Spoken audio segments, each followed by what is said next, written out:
তোমাদের কাছে দাম্পত্যের সংজ্ঞা বলতে কি বোঝায়? দাম্পত্যর সংজ্ঞা যে কি হবে সেটা যদি জানতাম তাহলে দাম্পত্য শেষ হয়ে যেত।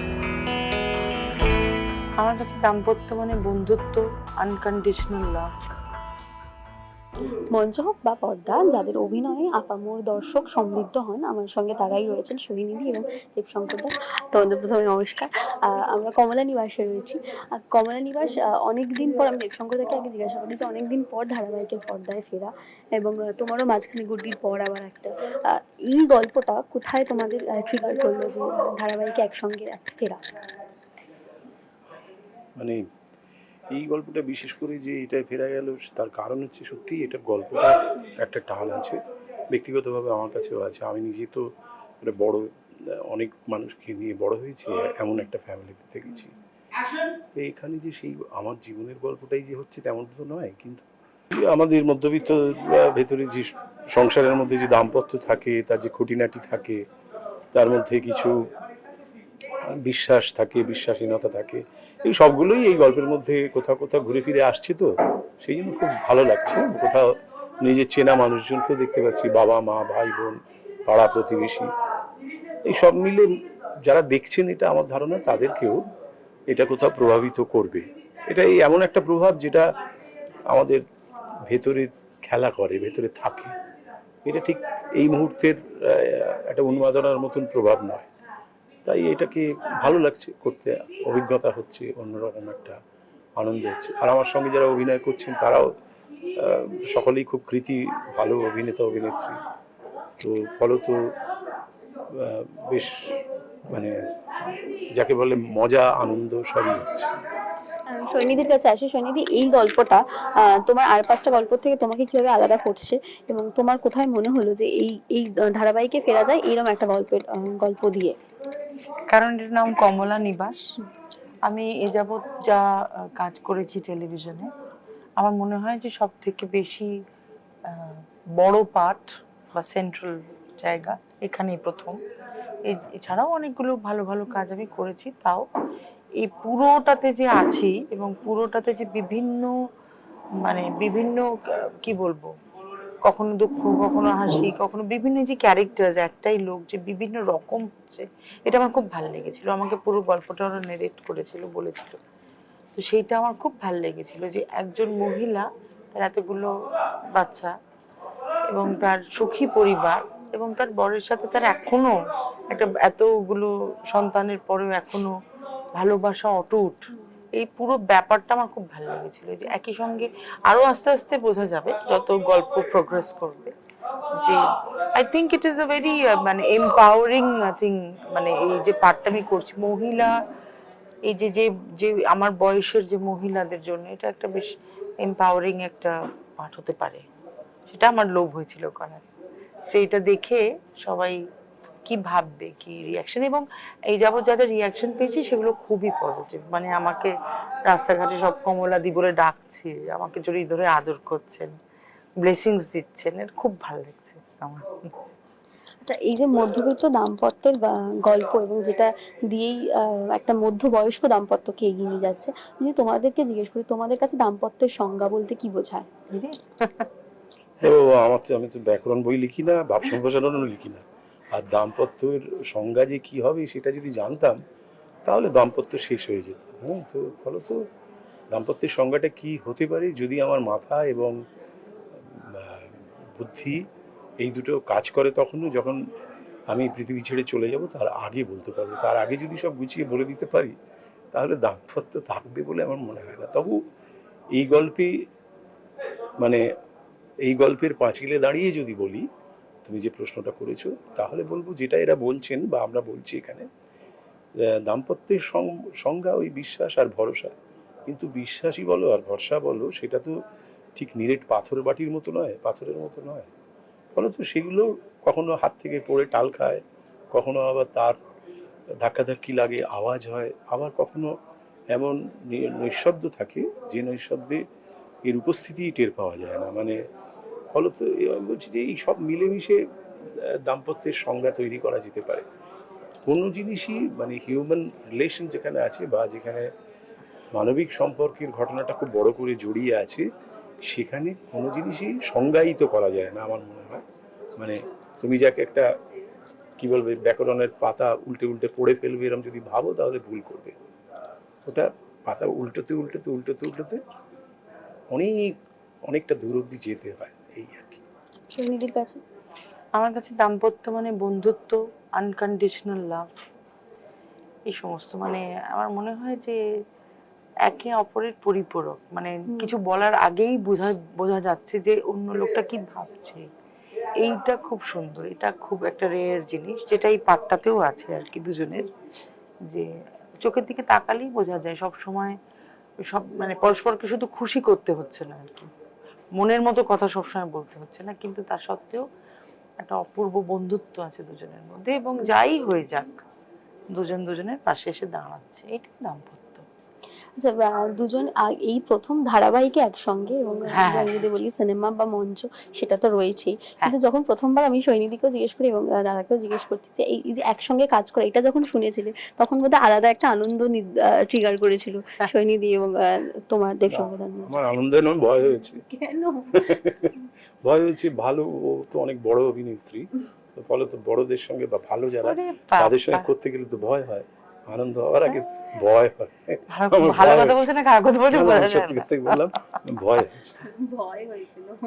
সত্যি ভয় হয়েছে। যে আমার খুব আনন্দ হয়েছিল, আমার খুব আনন্দ হয়েছিল জেনে যে দেবতা করবে। এটা তো কমফর্ট জোন একটা, সত্যি বলছি যে দীর্ঘ বছর মানে আমি ছোটবেলা থেকে তো দেবতাকে চিনি, তো সেইটা থেকে আমি জানি যে দেবুদা থাকলে মানে যাই দোষ হোক, যাই ভুল করি এ করি, সব ঠিক হয়ে যাবে আর কি। মানে এইটা একটা তো অবভিয়াসলি আমার খুবই আনন্দ হয়েছিল, এবং পাঠ করতে গিয়েও খুব আনন্দ হচ্ছে, মজা হচ্ছে।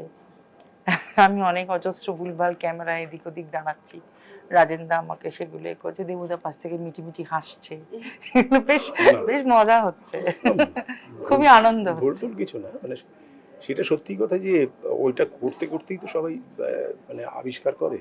আর এখানে সত্যি টেলিভিশনের কাজে একটা ধাঁচা আছে, সেই ধাঁচা করতে করতে মানুষ বুঝে নেয়, কিন্তু ওটা যত কম বোঝা যায় ততই ভালো আমার মনে হয়। আর একটা অদ্ভুত জিনিস হচ্ছে, আমি জানি না, প্রথম দিন থেকেই আমাদের এই পুরো পরিবারটার মধ্যে একটা না বলি এটা অসম্ভব বন্ধুত্ব হয়েছে একদম শুরুর দিন থেকেই। আর সেটা খুব পজিটিভ আমার মনে হয়েছে, যে প্রথম দিন থেকেই মানে আমরা একদম মনে হচ্ছে যেন কতদিনের বন্ধু, সবাই রান্না বান্না করে একসাথে আনছে, খাওয়া দাওয়া হচ্ছে, এটা খুব আনন্দের খুব। আর পর্দায় দুই মেয়ে রয়েছে, আর তাদের সাথে বাবা মার ইকুয়েশনটা একটু বলো, যে আমরা গল্পে কিভাবে দেখছি তাদেরকে। না, এই এখানে যে দুই মেয়ে আছে, দুই মেয়ে না আসলে তিন মেয়ে আছে। তো এক মেয়ে বাইরে থাকে, বাড়িতে থাকে না, তো বিয়ে হয়ে গেছে, কিন্তু তারও একটা চরিত্র আছে, তাকে এইরকমই হয় সংসারে, মানে যেমন হাতের পাঁচটা আঙুল ছোটবেলা থেকে শুনে এসেছি আমরা, যেমন ব্যক্তিগত জীবনে আমি পাঁচ ভাই বোন, ওই এক একজন এক এক রকম হয়, এক এক রকম তাদের ধরন, এদেরও তাই আছে। কিন্তু তবু এই যে দুই মেয়ে যে যারা এখানে আছে কাছে সঙ্গে আছে, সেই দুই মেয়েকেই দুজন দু রকমের, কিন্তু দুই মেয়েই এদের খুব প্রিয়। তার কারণ মনে হয় খুব ভরসার জায়গা। এবং আর একটা বড় ব্যাপার যে এই দুজনকে নিয়ে এদের মানে বিশেষত আমি যতটুকু বুঝতে পেরেছি সেটা হচ্ছে যে এরা না থাকলে এদের জীবনটা বৃথা, মানে বৃথা এই কারণেই, এদেরকে গড়ে তোলা, এদেরকে ঠিক মতন শেষ অবধি, শেষ দরজাটা অবধি পৌঁছিয়ে দেওয়া, যেখান দিয়ে ওরা নিজেদের জীবন শুরু করবে, সেটা দায়িত্বের মতো। তো সেই দায়িত্ব তার একটা একটা কাজ, অকুপেশন, সেটা সেটা এক একজন মানুষ এনজয় করে। তো আমি নিজের ক্যারেক্টারটার মনে হয় যে ও যতটা পারুক না পারুক, ও খুব চায় সেটা করতে। আর এই পরিবারটার যা মানে পরিবেশ এর ঘরের ভেতরে, তাতে এরা সবাই কাছাকাছি থাকে, কোনো কথা আলাদা করে গোপন করার কিছু নেই, কিন্তু তবু কিছু তো গোপনীয়তা থাকে। তো সেইগুলো যখন রিভিলড হতে থাকে সকলের কাছে, তখন কিন্তু মানে এরা একের অপরের কাঁধে হাত রাখে। তো এই মেয়েরাও তো সেই রকম এর কাছে এই। আসলে আমি একটা সিন দেখছিলাম যে মায়ের জন্মদিন, সেটা কোথাও গিয়ে হয়তো তারা ভুলে গেছে বা খেয়াল নেই, মায়ের একটা অভিমান বা মায়ের একটা আশা আছে যে দিনটা মনে রাখবে। এটা অনেক সময় হয় যে আমরা নানান কাজে হয়তো মা বাবার দিনটা ভুলে যাই। এই ছোট ছোট মোমেন্টস গুলো বোধহয় সম্পর্কগুলোকে আরো মজবুত করে তোলে, বা অনেক সময় খারাপ লাগাগুলোও থেকে যায়। তো কি বলবে মায়ের সঙ্গে মেয়েদের একটা সম্পর্ক নিয়ে? মায়ের সঙ্গে আমার সেদিনকে এই কথাটা মনে হচ্ছিল, যেদিনকে এই জন্মদিনের সিনটা করছিলাম, যে আমার মা আমায় কোনোদিন জন্মদিন ভুলতে দিত না। আচ্ছা। আমার মা জন্মদিনের অনেক আগে থেকে আমাকে বলতো, এই আমার কিন্তু বার্থডে, আমার কিন্তু বার্থডে, তুই কিন্তু ভুলবি না। তো ওইটাই না, আমাদের বাড়িতে এখনো বার্থডে সেলিব্রেশন বা অ্যানিভার্সারি সেলিব্রেশন এগুলো খুব ইম্পর্টেন্ট জায়গা আর কি। তো এগুলো ইম্পর্টেন্ট হওয়া ভালো, উচিত হওয়া, মানে একটা দিনের জন্য কিন্তু ওই দিনটার জন্য সবাই আমরা ওয়েট করি যে আমাদেরকে আজকে সবাই ভালোবাসবে, ভালো কথা বলবে, কিছু একটা গিফট কিনে দেবে, নয়তো তো অভিমান তো হয়। এই জন্য আমি চেষ্টা করি না ভুলতে। মানে অনেক এরকম অনেক বন্ধু বান্ধব আছে যাদের সঙ্গে তো দেখা হয় না আমার রোজ, কিন্তু তাদের জন্মদিন বিশেষ দিন আমার সব মনে থাকে।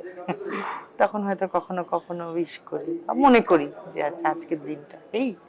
হ্যাঁ, তুমি যখন সাথীদির কথা বলছিলে আমার একটা জিনিস মনে হলো যে কমলার চরিত্রটার মধ্যে যেহেতু একটা দাম্পত্য রয়েছে, মায়ের কোনো গুণ তুমি খুঁজে পাও এই এই চরিত্রটার মাধ্যমে? Of course, of course.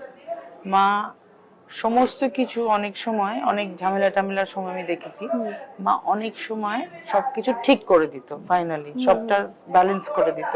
আর আমার মা একই সঙ্গে যেরকম ঘরেও কাজ করতেন, মানে উনি খুব ভালো যেমন রান্না করতে পারতেন, একই সঙ্গে পিয়ানো বাজাতেন, এই অনেক গুণ আছে আর কি। মানে সংসার পুরো বেঁধে রাখার যে দায়িত্ব, এটা মায়ের খুব ছিল, যেগুলো আমি কমলার মধ্যে দেখতে পাই। এবং এটা বলতে বলতে আমার পিসির নাম ছিল কমলা সেনদি, পিসির কথা খুব মনে হয়, আমার দিদার কথা, অনেক মহিলাদের কথা মনে হয়, আমার অনেক বান্ধবীদের কথা মনে হয়, অনেক টিচারদের কথা মনে হয় যারা এই কমলার মধ্যে। কমলা নিবাসের যে এই পরিবারটা মানে একটা অনেকজন মিলে তো একটা পরিবার, এবং এখন যদি আমি বর্তমান সমাজে দেখি পরিবার অনেক নিউক্লিয়ার হয়ে যায়, মা বাবা সন্তান বা এরকম একটা গোটা পরিবারকে বেঁধে রাখার জন্য মা বাবার কতটা দায়িত্ব থাকে বা কতটা মানিয়ে নিতে হয়, কতটা মেনে নিতে হয়? দেখো, মা বাবা কিন্তু সবচেয়ে বেশি মেনে মানিয়ে নিতে, অন্তত আমাদের সংসারে দেখেছি, অনেক সংসারে দেখেছি বা আমার অনেক বন্ধু বান্ধবের কাছে শুনেছি যে অনেকেই মেনে মানিয়ে নেন না, ওর বাবা নাকি এরকম, ওর মা নাকি এরকম। এটা এটা তাদের ধরন হতে পারে সেটা, কিন্তু আমি যত যে সমাজে আমি বড় হয়েছি, যে পরিবেশে, সেখানে মেনে নেওয়া, মানিয়ে নেওয়া, আবার নতুন করে শুরু করা, আবার ভুলে যাওয়া, আবার সবকিছু নতুন করে ধারণা করা, এইটাই তো বাবা মা করে এসছেন সারা জীবন। আর তার সঙ্গে শুধু একটাই উদ্দেশ্য ছিল যে আমার সন্তান যেন ভালো থাকে, হ্যাঁ, এমন কিছু বিপদের সামনে ওকে যেন আমি আড়াল করতে পারি যেটা ওকে গন্ডগোলে ফেলবে, সবসময় সেই কারণে তারা মেনে মানিয়ে নিয়েছে। আর সবচেয়ে বড় কথা, মা বিশেষ করে, বাবাও করেন, এটা হচ্ছে যে ছেলে মেয়েদের অনেক অন্যায় সেগুলোকে তো প্রশ্রয় দেন, কিন্তু শাসনও করেন, কিন্তু এই যে আগলে রাখা, প্রশ্রয় দেয়া বলবো না, আমি বলবো যে সেটা বুঝে সেটাকে আড়াল করা, সেটার মধ্যে তাদের একটা কোথাও কোথাও তাদের বাঁচানোর ইচ্ছে আছে, তো তাদেরকে আবার সুযোগ দেওয়া আর কি। তো প্রত্যেক বাবাই তো তাই করেন, এবং বাবা এমন একটা জায়গা আমি নিজে বুঝতে পেরেছি জীবনে, যে কিন্তু ইয়ে করে না, মানে একটু আড়াল থেকে, রবীন্দ্রনাথের গানে আছে না, ভালোবাসে আড়াল থেকে, আড়াল থেকে ভালোবাসতে পারার খেলাটা তো আরো বড়, কিন্তু সেটা বাবাদের মধ্যে বেশি থাকে। এইটা আরেকটা হচ্ছে যে আমি শুনেছি যে বাবার সঙ্গে নাকি মেয়েদের একটা অন্যরকম সম্পর্ক তৈরি হয়, হয়তো দুটো আলাদা মেল ফিমেল বলে কিনা জানি না, কিন্তু সেটাও হয়, সেটাও এই গল্পে আছে। তো সেই মানে আমি বলছি যে সেই বাবা মা সর্বক্ষণই এদেরকে বড় হতে দেন না ভেতর থেকে, মনে করেন এরা ছোট আছে, তাতেই আনন্দ হয়, আবার তাতেই ভুল হয়। সৈনিধি, কি বলবে এই পরিবার নিয়ে? পরিবার মানে আমি নিজে বড় হয়েছি মা বাবা আর আমি, আমরা তিনজন। হ্যাঁ, আমরা ওরকম ভাবে বলতে গেলে যৌথ পরিবারে আমি বড় হইনি, কিন্তু একটা সত্যি একটা বড় যৌথ পরিবারে বড় হয়েছি, সেটা হচ্ছে নান্দিকার আমার দল, যেটা এখনো আর কি আমি দেখেছি আমার মাঝে মাঝে আমার রাগই হয়। মানে আমার বাবা বা মা আমাকে নিয়ে যতটা চিন্তিত, ততটাই দেবুদাকে নিয়ে বা গৌতমদাকে নিয়ে বা সবাইকে নিয়ে অতটাই ইকুয়াল। মানে আমার জন্য যে শাড়ি আসছে বা জামা কাপড় আসছে, ওদের জন্য সব আলাদা আলাদা প্যাকেট। আমার মনে হতো যে এটা কি হচ্ছে, মানে আমি তো মেয়ে, আমি তো, কিন্তু ওটা অন্যরকম একটা যৌথ পরিবারের মধ্যে বড় হয়েছি আমি। সেইটা এখন আমি যখন দল চালাই আমি বুঝতে পারি যে আমারও এটা হয়। মানে আমি এখন আমার দলের সব ছেলে মেয়েদের, তারা কেমন আছে, তারা কোত্থেকে এলো, কেউ চাকরি পেলো কিনা, প্রেম করে ভালো করে সেটেল করেছে কিনা, বিয়ে করে, এরকম নানান কিছু জিনিস আর কি। ওইটা একটা বড় যৌথ পরিবার। তুমি তো গেছো, তুমি দেখেছো ওখানে। তো ওইটাই আর কি, মানে ওইটাই আমার মানে বড় পরিবার বলতে এখন আমি বুঝতে পারি ওইটা। কিন্তু ছোটবেলায় আমার ওইটা একটা ছিল যে আমার মা বাবা আমার, আমি দেখতাম যে না ওটা আমার নয়, ওদেরও যথেষ্ট। তো সেইটাই আর কি, এটা একটা অদ্ভুত জিনিস। কিন্তু আমার মনে হয় যে এখনো আমি বাবাকে দেখেছি, আমার হয়তো খুব রাগ হচ্ছে কিছু হচ্ছে, বাবাকে বলছি বাবা কিন্তু সমস্ত জিনিসটা না না না, আমার যার উপরে রাগ দুঃখ হচ্ছে বাবা সবসময় তার একটা পজিটিভ কিছু খুঁজে বার করে আমাকে শান্ত করছে। এখন আমি বুঝি যে ওইটা করলেই আসলে সবাই একসাথে ঠিক ঠিক বেঁচে থাকে যে যেখানে আছে, মানে কারোর ওই সাংঘাতিক ক্ষতি হয় না। তো সেইগুলো শিখেছি, এখন শিখতে শিখতে গিয়ে শান্ত হয়েছি, পেশেন্ট হয়েছি অনেক বেশি। ধারাবাহিক করা মানে থেকে দীর্ঘ সময়ের কমিটমেন্ট থাকে এবং অনেকটা সময় এখানে যায়। সেক্ষেত্রে নাটকের দল, থিয়েটার, নিজের নাটক রয়েছে, সেগুলোকে কতটা সময়, মানে কি সময়টাকে আলাদা করে ধরাই থাকে? আমি চেষ্টা করি নাটক না বন্ধ করেই করতে, যেগুলো আছে সেগুলো ওদেরকে আগে বলে দিই এবং সেই সূত্র ধরেই আমার সঙ্গে যা কিছু বোঝাপড়া ওদের, আমি তো মাঝে মাঝেই পালাই। তবু সত্যি কথাই যে কিছু কিছু কাজ তো একটু বন্ধ রাখতেই হয়। ধরা যাক এর মধ্যে হয়তো আমি যখন এটা করছি আরো 2-3টে নতুন থিয়েটার করে ফেলতে পারতাম, আমি সেগুলোকে একটু মানে অন্যভাবে রুটিন করেছি। কিন্তু আমি তো এদেরকে খুবই সমস্যা দিই এবং নিজেও সমস্যায় পড়ি, যে আমি মানে এমনভাবে আমার রুটিনটা হয়ে যায়, খুবই হেক্টিক হয়ে যায়। তো আমি তো থিয়েটার কি বলবো, মানে ওটা তো করতে হয় এবং ওটা আমার প্রাণ কি আমি বুঝতে জানি না, কিন্তু রক্ত আমার রক্তের মধ্যে আছে, প্রবাহের মধ্যে আছে। তো আমি ওটা ছাড়া বাঁচবই বা কি করে। দলের জন্য সময় পাচ্ছ? হ্যাঁ, খুবই পাচ্ছি দলের জন্য সময়, তার জন্য একটু বেশি খাটতে হচ্ছে।